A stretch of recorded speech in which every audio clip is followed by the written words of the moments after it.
네, 2017년 한진해운 파산 등 최근 몇 년째 우리 해운 산업은 어려운 상황에 처해 있습니다. 이에 따라 정부는 해운 산업 경쟁력 제고 방안을 추진하고 있는데 우리나라 해운 기업이 세계 3대 해운 동맹 중에 한 곳에 정회원이 된다는 소식도 있습니다. 네, 우리 해운 산업의 현주소와 정부 대책 등을 문성혁 해양수산부 장관을 모시고 얘기 나눠보도록 하겠습니다. 장관님, 네, 어서 안녕하십니까? 오세요. 안녕하십니까? 예. 자, 먼저 우리나라 해운 산업의 현황부터 좀 짚어봐야 할 것 같습니다. 글쎄, 일단 좀 상황이 좋지 않습니까? 어떻습니까? 예, 2016년 한진해운이 법정 관리에 들어가고 2017년 2월에 결국 파산했는데요. 그 법정 관리 들어가기 전해인 우리나라의 그 2015년에 해운 매출액이 39조 원이었습니다. 이것이 네네. 2016년 말에는 29조 원으로 무려 10조 원이나 떨어졌습니다. 더불어서 이 운송 능력도 한진해운이 파산함으로 인해서 운송 능력이 106만 TU에서 45만 TU로 절반이나 줄어들었거든요. 예. 2020년까지 내년 말까지 한진해운 파산 이전 상태로 되돌리는 것이 저희 해양수산부의 지금 목표입니다. 네, 이렇게 어려운 상황에서 그래도 희소식이 전해진 것 같습니다. 네. 이번에 현대상선이 3대 해운 동맹 중에 하나인 D-얼라이언스에 가입했다고 하는데 이 해운 동맹이 무엇인지 설명 부탁드립니다. 예, 지금 말씀하신 대로 예. 얼라이언스를 우리말로 이제 해운 동맹으로 이렇게 번역하는데요. 예, 여러 개의 선사가 모여서 운송 서비스를 마치 한 회사처럼 제공하는 것입니다. 그러다 보니까 이제 여러 회사가 모여서 선박도 공동으로 배선하고 또 터미널도 같이 이용하는. 예를 들면은 아시아와 북미 서안에 저희는 이제 미주 서안 항로로 하는데 보통 한 7개에서 9개 항구를 갖다가 서비스합니다. 이 항로에 최소 하루에 그러니까 일주일에 한 번 기항하는 서비스를 갖다가 제공한다 치면은 예. 6척의 선박이 이제 필요하다고 합니다. 근데 매일 기항하는 그런 서비스를 하자면 6 곱하기 7에서 42척의 선박이 필요하게 되거든요. 예. 한 척이 1천억이 넘는 굉장히 고가의 선박들입니다. 이것을 한 선사가 부담하는 것은 굉장히 무리가 있습니다. 그래서 그렇죠. 여러 개의 선사가 예. 동맹을 맺어서 공동으로 배선도 하고 터미널도 같이 이용하고 그런 면에서 화물 확보도 쉬워지게 되고 운항 단가도 이렇게 떨어뜨릴 수가 있습니다. 그래서 얼라이언스가 생기게 된 것이고요. 이번에 현대상선이 네. 세계 3대 해운 동맹의 하나인 D-얼라이언스에 이제 가입하게 된 거죠. 네 예, 번째 이제 회원으로 이제 가입하게 된 건데 기존의 선사들은 독일의 하파그로이드라든가 일본의 오에니 그리고 대만의 양밍 이렇게 3개 선사가 회원으로 있었습니다. 예. 그러면 우리에게는 어찌됐든 상당히 기분 좋은 소식이 아닐 수가 없네요. 그렇습니다. 예. 일각에서는 정부의 지원이 현대상선에만 집중이 되고 있고 중소해운사들은 혜택을 별로 받지 못하고 있다. 이런 일각의 좀 주장들도 있습니다. 이 부분에 대해서는 어떻게 생각을 하시나요? 이 해운 재건의 중심이 네. 현대상선의 경영 정상화이다 보니까 그런 얘기가 나올 수가 있는데 사실은 그렇지 않습니다. 저희 정부는 중소선사에 대해서도 지원을 해오고 있었습니다. 예.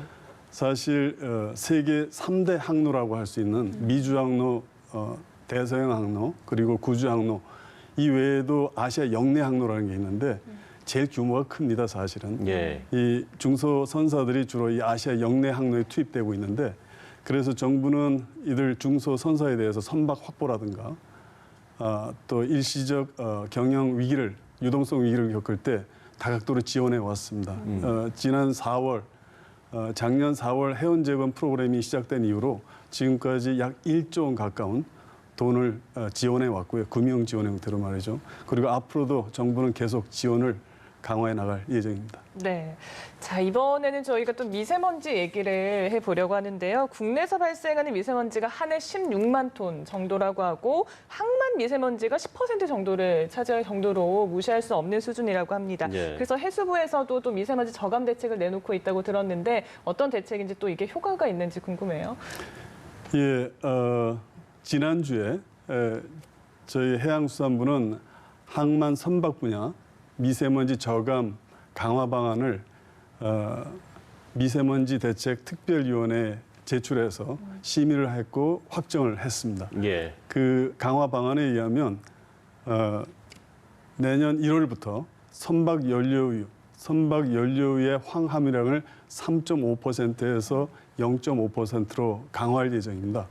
더불어서 부산, 인천, 울산 등 이 5대 항만에 배출 규제 해역을 갖다가 지정해서 예.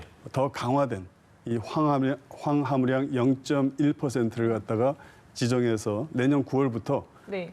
지정해서 적용할 계획입니다. 예. 이렇게 하게 되면은 현재 약 3만 4천 톤이 이르는 이 항만 미세먼지를 2022년까지 절반 이상 이렇게 줄일 수 있을 것으로 저희는 예상하고 있습니다. 예. 이렇게 미세먼지에 대한 대책도 저희가 좀 들어봤고요. 그런가 하면 해양 폐기물 문제도 끊이지 않고 있는 것 같습니다. 우리나라 인근 지금 바다에 벌어지는 쓰레기만 15만 톤에 달한다고 하는데 이에 대한 대책도 있으십니까? 물론입니다. 말씀하신 것처럼 연간 15만 톤 해양 쓰레기 중에서 약 10만 톤 정도가 지금 저희가 수거가 되고 있고 나머지 네. 5만 톤은 수거가 안 되고 있습니다. 이렇게 수거가 안 되는 해양 쓰레기는 항행 안전에도 위험을 미칠 수 있고요. 그렇겠죠. 실제로 조업 손실로도 이어져서 작년 같은 경우에 약 4천억 원 정도의 조업 손실이 발생했다고 이렇게 얘기합니다. 예. 특히 해양 쓰레기 약 80%는 플라스틱입니다. 이 플라스틱은 완전 분해돼서 없어지는데 약 500년이 걸린다 하거든요. 그렇죠. 저희 정부는 지난 5월 30일 해양 플라스틱 저감 대책을 마련했습니다. 이 대책에 의하면 2018년 대비 2020년까지 30%를 갖다가 지금 줄일 수 있고요. 2030년까지는 50%를 줄일 계획으로 지금 정책을 추진해 나가고 있습니다. 네. 그리고 이제 사실 장관님께서 직접 선박을 운항한 경험이 있으신 선장 출신으로 또 처음으로 해수부 장관이 되신 거잖아요. 그래서 네. 여쭤보고 싶은 것이 최근 정말 해양 안전사고 문제가 너무 큽니다. 그래서 이걸 예방하기 위해서 좀 어떤 조치가 필요할 거라고 생각하시는지 정말 궁금해요. 제가 뭐 쭉 이어서 승선은 안 했고 이제 전부 이렇게 승선한 기간을 모아보면 한 10년 가까이 되는데요. 예, 예. 특히 제가 실습선에서 선장할 때 제 모토가 Safety First, Safety Last였습니다. 안전이 제일 중요하다는 그런 뜻이겠죠. 근데 이 해양 사고의 80% 이상은 인적 과실입니다. 예. 이 인적 과실을 줄이는 것이 무엇보다도 중요한데요. 해양수산 종사자의 안전의식이 제고돼야 됩니다. 더불어서 지속적인 훈련을 통해서 몸이 먼저 반응하게끔 하는 그런 훈련도 필요하고요. 아무튼 이런 기본적인 것부터 차근차근 챙겨서 사고를 갖다가 미연에 방지하는 그런 방향으로 정책을 추진해 나가도록 하겠습니다. 마침 오늘 저희 부 산하기관인 한국해양교통안전공단이 출범을 했습니다. 해양교통 안전을 갖다 책임지는 네. 전담 기구로 발족을 이제 새로 발족을 하게 됐는데요. 10년 내에 향후 10년 내 해양 사고를 절반으로 줄여 나가는 걸 목표로 하고 있습니다. 네, 예. 부디 그렇게 될 수 있기를 저희도 바라겠습니다. 그렇습니다. 직접 경험을 하셨기 때문에 아마도 더 현실에 맞는 대책이 나오지 않을까라는 생각을 가져봅니다. 네. 네, 어느덧 벌써 좀 마지막 질문을 좀 드려야 될 것 같은데요. 해양수산 분야의 스마트화, 또 국제화도 추진 중이시라고 들었습니다. 이에 대한 좀 설명을 마지막으로 해주신다면요. 예, 제가 장관으로 취임해서 방점을 두고 추진한 정책인데요. 네네. 지금 전 세계적으로 이 4차 산업혁명의 물결이 넘쳐나고 있습니다. 인공지능이라든가 그다음에 저희 해운 쪽에서는 자율운항 선박, 그다음에 빅데이터, 블록체인, 뭐 사이버 보안, 사물 인터넷 등 이 4차 산업 기술을 어떻게 하면 해양수산 분야에 적용해서 새로운 성장 동력을 창출할 것인가 이런 건데요. 제가 이 분야에 정책의 방점을 두고 추진하겠습니다. 그리고 국제화도 굉장히 중요합니다. 저희 부가 국제기구에 약 40개 이상 관여하고 있는데 이들 국제기구와의 관계를 갖다 더욱더 강화해서 우리나라 국익에도 도움이 되고 우리 해양수산부의 위상도 높일 수 있는 그런 국제화의 정책을 방점을 두고 또한 추진하도록 하겠습니다. 네, 알겠습니다. 오늘 이 시간 해운산업의 현주소와 또 정부 대책 등에 대해서 말씀을 전해드렸습니다. 문성혁 해양수산부 장관과 함께했습니다. 오늘 말씀 고맙습니다. 고맙습니다. 예. 고맙습니다.